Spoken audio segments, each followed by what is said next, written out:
என்பதன் பொருள் கீழ்ப்படிதல் என்பது. அதன் இன்னொரு பொருள் அமைதி என்பதாகும். அதாவது இறைவனுக்கு கீழ்ப்படிந்து வாழ்ந்தால் இவ்வுலக வாழ்க்கையிலும் அமைதி பெறலாம், மறு உலக வாழ்க்கையிலும் அமைதி பெறலாம். இறைவன் கற்பிக்கும் கட்டுப்பாடுகளை பேணி வாழ்வதால் தனிநபர் வாழ்விலும் குடும்ப வாழ்விலும் சமூக வாழ்விலும் பெறப்படும் அமைதிக்கு பெயர்தான் இஸ்லாம்.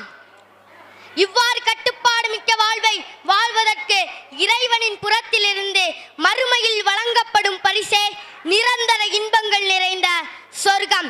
இஸ்லாம் கீழ்கண்ட 3 நம்பிக்கைகளை மனித மனங்களில் விதைப்பதன் மூலம் பாவங்களில் ஈடுபடுவதிலிருந்து தடுத்து கட்டுப்பாடு மிக்கவனாக ஆக்குகிறது.